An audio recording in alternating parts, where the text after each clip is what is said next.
The Sams and I were talking, and they helped me realize this.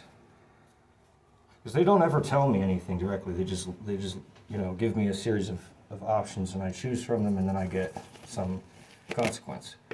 And in that way, they can teach me. So I was talking to the Sams, and they taught me, or helped me realize, that there's a hidden or not unacknowledged evil in victims. There is a shared cause there. They're part of the problem. There's a reason that something bad happens to them. And not only that, but let's say that's not true, like if it's a little baby or something. Even if it's not the case, they will develop a hatred. Like during the process of being victimized, they'll develop a hatred for it. And it's not entirely their fault, because like and this goes back to like everyone is a sinner. Even victims are sinners. We're all sinners. Everybody is. It doesn't matter if it's a perpetrator or a victim. They're both sinful. They're both equally, infinitely far away from God. So the reason that that's important is because we tend to almost worship victimhood, especially nowadays. And that's a problem, because people will start to think that it's good to be a victim, and they'll actually become masochistic. And I did this when I was a kid, is I used to boast about problems that I had. And this is something that seems to be very popular nowadays. I don't know if it always has been. But people, especially poor people and people that have problems, tend to try to one-up each other and say, well, this horrible thing happened to me. Oh, you think that's bad? Well, this horrible thing happened to me. And it's weird because it's literally competing to see who could be the biggest victim. And it's like, it's kind of like people got this weird idea in their head that suffering equals goodness, that you're supposed to suffer. And it's weird, like I even hear Dr. Peterson say it, and it sounds good, it always sounds good, but then it's like, if you think about it for long enough, eventually it starts to unravel, and it starts to become really strange, like everything does when you think about it for a long time. But the strange thing about this is, if you say that all victims are good, that there's nothing evil about them, that there's no, this person didn't deserve that and all that stuff. And yeah, that's really easy to say, but who are you to judge that?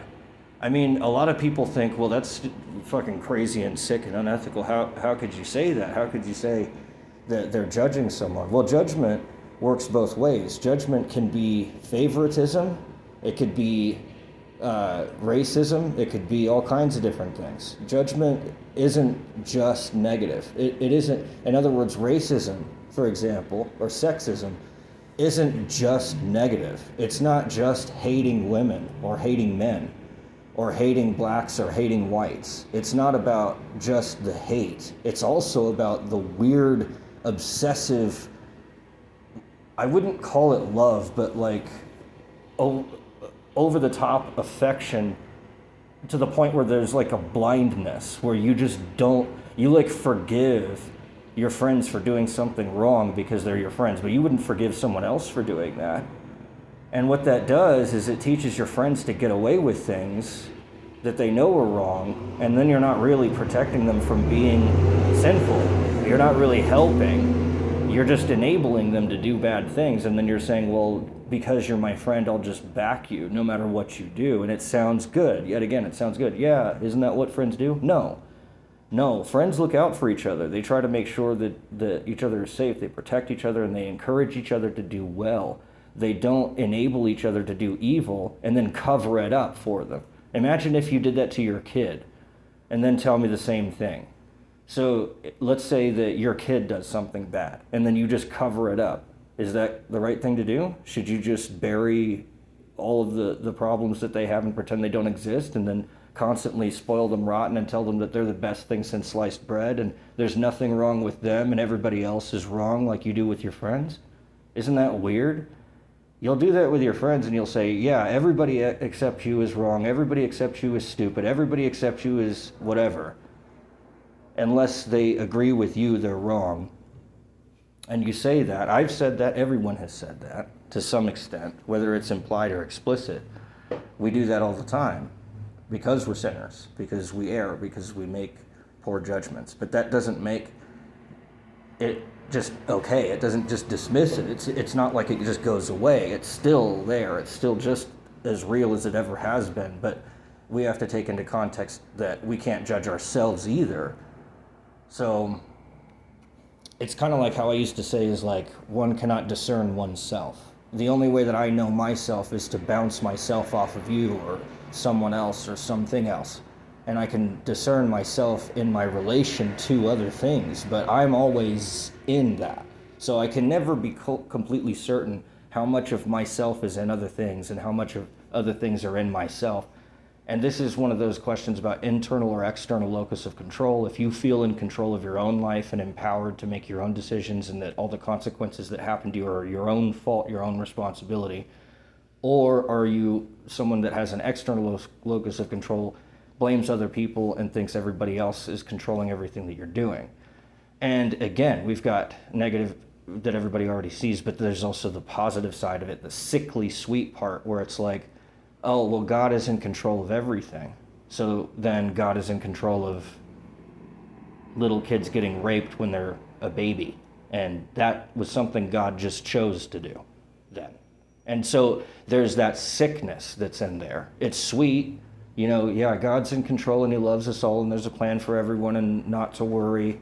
You're already destined to greatness and you didn't have to lift a finger. God's just going to do it all for you. It's all in his hands, etc. So we've held on to some of these ideas in a way that is crushing them to the point where they become warped and like scrunched, rather than them being like full-fledged and free and like a flying bird just hanging out, doing whatever it wants, kind of a thing. So there is an evil to victims. They do hate what's happening to them, and that's why it's wrong to victimize people, is because it embitters them. It's because it tells the victim that the world is evil. It tells the victim that they're evil. It tells the victim that they don't matter and their rights are just, regardless, doesn't matter, just dismissed. Their personhood is thrown away in the garbage. It doesn't matter, and they get objectified and turned into an object. And that's what it is to be victimized, is to be objectified. You lose your personhood in it, and that's what makes it evil. That's what makes it wrong to hurt people, is because it's attacking their personhood. It's attacking who they are as a person and saying, no, you're just an object, and I can break you in half if I feel like it, and you don't matter. It's just objectification. What that does to someone is it embitters them, and it hurts. It makes them implode. It makes them retract and withdraw and shrink away from the world, because the world at that time when they're being victimized sucks. And the more you get victimized, the more hateful you will become. The only person I think that ever escaped that was Jesus, and none of us are the Christ, so we're not going to get away with that. Unless we think we're Jesus, we're not going to be able to get victimized and not hate people for it. It's just going to happen. If you victimize someone, if you've become a victim, you have internalized that hatred, that evil that was done upon you is resting in your soul. And that's what evil is to take negativity, take and rip out of someone's soul the light that naturally shines in there from God, always shining his light. If something is obstructing that, or if someone is blinded from that or put into a dark place where they can't see the light of God and the love and warmth and compassion and the affirmation of one's personhood, if they don't get to see that, then they don't know it exists. They stop believing in it, and they start actively becoming evil people themselves. And this is what people don't want to admit, but is inescapably obvious, is that every perpetrator started out as a victim. Now, it may have been that they were only neglected. Maybe they just didn't get enough hugs, no one looked at them in the eye, they got ignored too much, they were crying in the crib and nobody comforted them. It started with something, and it builds upon that. So they latch on to that and say, why did that happen to me? I didn't deserve that, and because they had something bad happen to them, regardless of how small it is, it can always start with something just ever so tiny. It could be an accident. Somebody could accidentally splash them in the face with cold water when they're a baby, and they'll get pissed off about it and hold a grudge. And then, since they're holding a grudge, then everybody else around them is miserable because they're all cranky. And then so they get mistreated because they're cranky, because parents don't want to fucking deal that you're crying too much, and they don't pay attention, and they aren't all soothing and nice and affectionate because the baby's all cranky, and it builds and it builds and it builds and it builds. And that's how wars start too. It's the same thing. One guy decides to shoot another guy, and next thing you know, everybody's shooting everybody. And it's because of this eye for an eye thing. And that's all part of the same culture. Eye for an eye leaves everyone blind.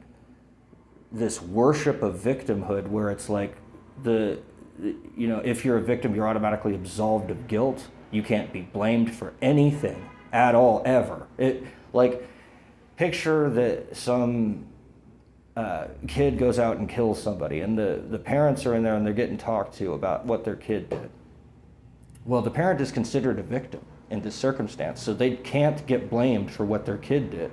They can't actually be held accountable, but yet everyone in their heart knows that that's what's the case. They know that's the case, that there's something wrong with the parents because the kid fucked up, and a good parent isn't going to raise a kid that's going to go around and fuck things up, and everyone knows that in their heart, but they don't ever say it because they feel bad, because it's like, well, the kid has their own mind too. I mean, sometimes the kid just runs around and does things, so I'm sure they did the best they could. I don't want to judge them. And so by doing that, it sounds good, but it's that sickly sweet crap where it's like, no, the parent is then getting absolved of all guilt and all responsibility in this matter, and they are responsible for their own child. There's no getting around that. If you're a parent, you're responsible for your child, the end.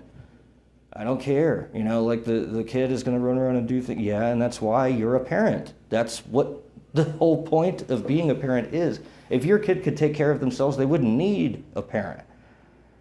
The whole point of being a parent is the fact that, yes, your kids go around and do things, whatever they want. And if you're not there to stop them, they don't have a parent. And they can't be responsible for themselves, because that's insane for a person to think that someone's going to get born instinctively with maturity. That's insane. And yet that is exactly what I'm seeing in society that we're expecting of kids. A lot of people anyway. It's not everyone, obviously. I don't think it's even a majority yet, but it's growing, and that's the problem. There's all these, I keep watching these crime documentaries where these parents always say the same thing. It's like, well, it's all the kid's fault, and I had nothing to do with this, so it has nothing to do with me at all, and this is just because they're a bad kid, and I have no responsibility. They have to figure this out for themselves. And it's like, I wonder how long this parent has been saying this. About how many things have they said this?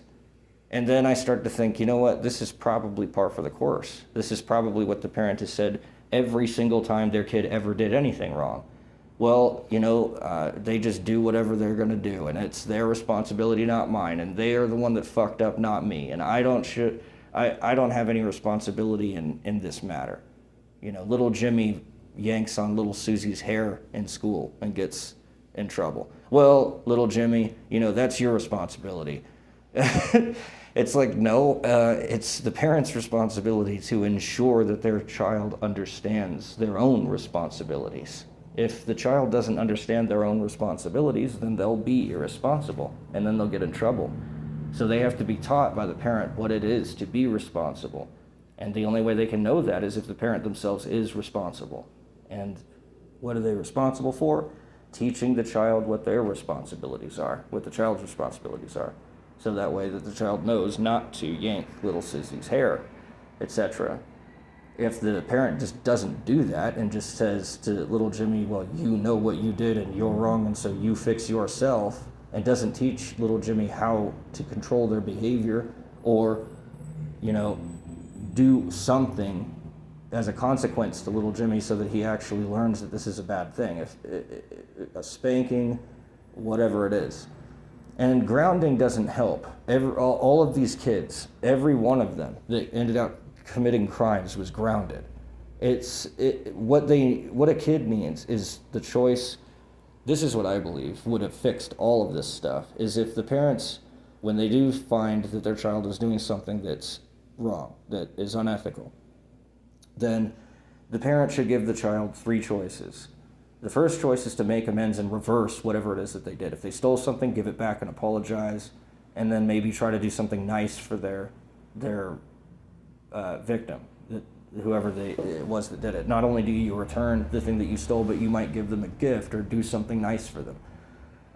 On top of that, because if all it is just giving it back and saying you're sorry, then there's not any real restitution to the victim to acknowledge that the crime ever even occurred. It's just saying that somehow everything just goes back to normal, and that also objectifies the victim of that theft by saying that, well, the act of being stolen from doesn't even matter. That we're not going to acknowledge. We're just acknowledging the theft of the object itself. And it's bigger than that. It's bigger than just giving the object back. You have to add restitution on top of that to acknowledge that the crime was not just the object being removed, but the emotional damage that it does to the person by imbuing them with that darkness and that evil, so that they have less faith in humanity. They have less faith in love and in society and in God because of the theft. It darkened their soul. So you have to brighten their soul also, not just give the object back.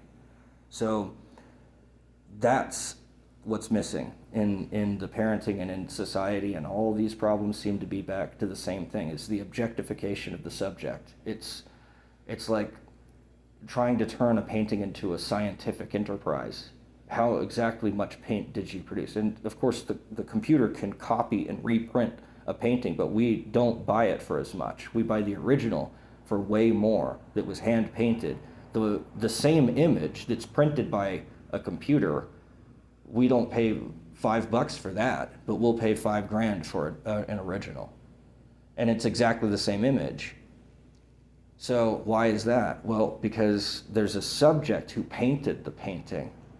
The computer just printed the print. So we recognize the difference between a subject and an object, and we value the subject more than the object.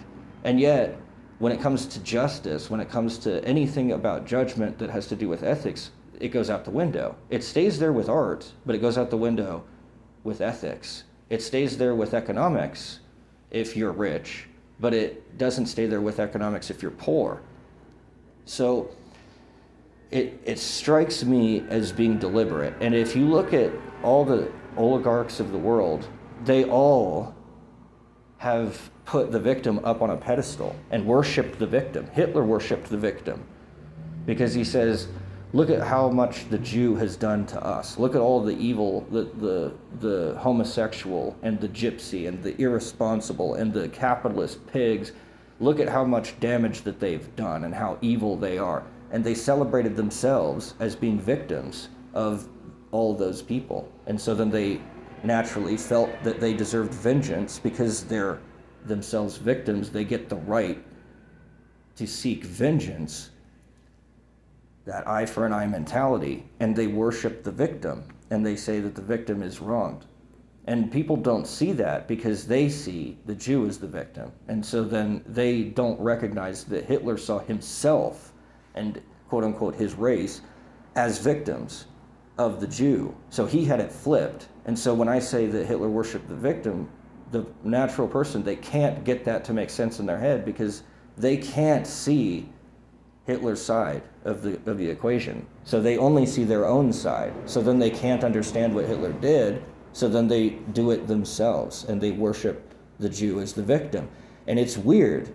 It's just weird. It's like, you're doing exactly the same thing that Hitler did, except you're just picking somebody else as the target. And it's target practice. Which target should we worship? Should we worship the Jew? Should we worship the German? Should we worship the communist? Should we worship the capitalist? Should we worship the victim? And it always leads back to the same thing. People in the moment, they feel in the short term that they're the ones that are right.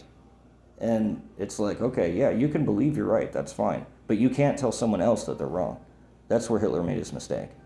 If he wanted to advocate for his own race or the state of Germanhood or whatever the fuck it was that he wanted, he could have done that peaceably and it would have been fine. And no one could have held it against him. But the second that he starts taking rights away from other people, that's when he made a mistake. So it's like, yeah, you can do whatever you want. You can worship the victim if you want to, if that's what you want to do. But you're still going to have to put that limit in there. It's like, yeah, as much as you love to worship victimhood, you're going to have to recognize that somebody is holding the bag here. Someone's going to have to do the work to make restitution or make amends. And you can't force someone to do something about it. So then if you worship the victim, the problem with it is that it's like, yeah, you can do that, but you're just going to harbor hatred in your heart and bitterness because you won't be able to physically exact the justice that you believe deserved to be rent upon that person. So it'll be like, well, I hate Hitler and I would kill him if I ever got the chance. And you'll carry that with you, that vengeful hatred in your heart, just like he did, which is weird. If you think about it, it's exactly the same sickness. It's just attacking a different part of the body.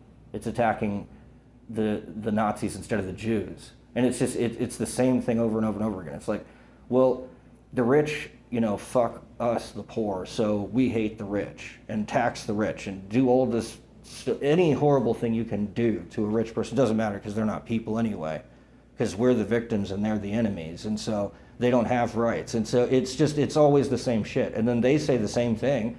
They'll be like, well, the poor people don't matter because they're just poor. They're not what are they doing for us? They're not doing anything for us. They're just leeches. They're just taking up all the benefits that society is paying for, and they're not actually putting anything in. So they're all lazy, and they all deserve whatever, and they don't have any rights, and blah, blah, blah. And so they both say exactly the same thing about each other, but they refuse to admit it about themselves. And it's like, well, isn't that weird? Isn't that weird?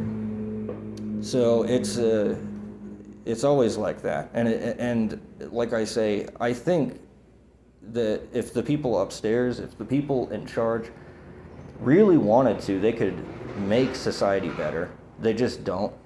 And people have been living under this kind of a system for so long that they've, like I said, internalized it, normalized it, and then legitimized it. And it's not legitimate. Worshipping the victim and saying that the victim never did anything wrong, you can't say anything negative about them ever for any reason, until publicly they're no longer identified as a victim. And then as soon as they're considered a victim again, you have to worship everything that they do, worship the ground they walk on. They've never done anything wrong to anyone. They can act as disrespectful, as crazy as they want. And that always ends up leading to violence because you let them get away with so much, and eventually they're going to get away with everything. They're going to start taking away people's rights on the other side and say, well, they did this to me, and so then I deserve to do this to them. And that's the same thing that whoever it is that they're doing that to did to them too. So in other words, the child molester was molested when they were a kid. So then they go and molest some other kid because they harbor that hatred in their heart, and they're like, well, I deserve vengeance. I deserve to be able to do it because they did it to me, so why can't I do it to them? Why can't I do it to somebody else? And it goes on and on and on and on and on and on and on and on and on, and that's what ends up happening when you worship the victim, is they'll do that. They'll be like, well, I was molested when I was a kid, so then I get to just go and molest some other kid. I mean, fuck it. It absorbs all of the guilt and shame and all the victimhood that I had before, by making it okay, because by doing it myself, I say that's okay to do. And so then that gets rid of the tension. It resolves the paradox. And this is what I was saying, is like, if you keep worshiping the victim, whoever it is that worships, if a person keeps worshiping the victim, they will hate in their heart, because it's not possible to ever have that be just. There's no justice in it. So there's always an imbalance in the scale, because whoever threw that first rock, they didn't have a reason to do it. And that's what everybody always ends up saying, is like, well, you can't say that the kid deserved to get molested. Well, obviously not. But he also doesn't deserve to molest others. So, I mean, like, you can say, well, yeah, this kid is a victim of circumstance, but then they grow up and they identify as a victim of circumstance, and they never let go of that. And then so they just do whatever they're going to do because they're just a victim of circumstance. Oh, well, I raped this kid because somebody raped me. I'm just a victim of circumstance. And they just never let go of that. They learn that when you first tell them that you're a victim of circumstance. Well, then I guess I'm not at fault for anything. So then I can just do whatever I want and I'll always just be absolved of that guilt because all I am is a victim of circumstance. When you teach the kid that there's an external locus of control, that, people are just all running around doing whatever they're going to do and you have no control over it.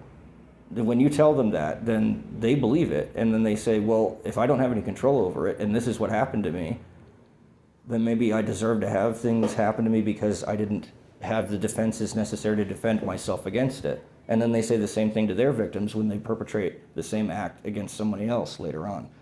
Well, they let me get away with it. They let me do it. So I guess that's what they deserve. Every single perpetrator is themselves a victim of something. They always rationalize it with something.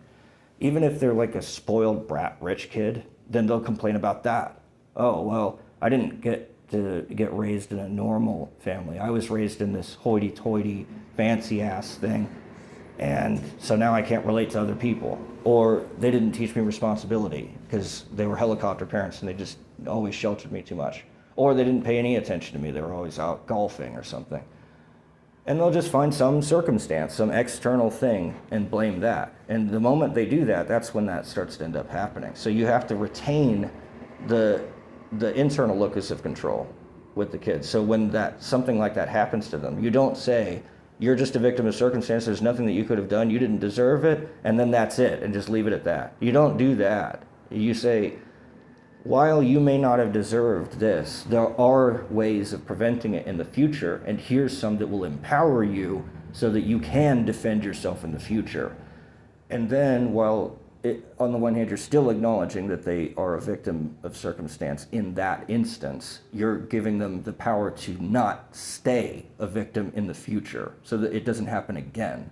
They don't ever do this. They never empower the kid by saying, well, what you could have done that would have prevented it and what you can do in the future to prevent it is that you call the cops or something like that. I know it's scary. Maybe you were confused. There's a lot of conflicting feelings. You don't want to get your parents in trouble. You're scared of going into foster care. You have to do that. And you have to recognize that whatever the effect is, that's not your problem. That's not your fault. That's not something that you can control. You can't control effects, consequences. That just happens. The world is going to do whatever it's going to do. But you can control which causes that you support. And that's what you identify as, is your cause. You identify as something that you believe in. And so if you believe in justice, then you believe that you need to call 911, even if you're scared to do it, even if you don't want to go to foster care, even if you don't want to get your parent in trouble, you still have to do it because you believe in justice, not because you are being a victim of circumstance trying to predict and control the effect that's external to you, but because you're praising the cause that's internal to you. And that's what you should identify as, is the internal cause, not the external effect. You can't control the external effect, and you shouldn't be controlled by the external effect. You should control what you choose as your internal cause, what you stand for. So that, I think, is sorely lacking in society. So it's all your fault.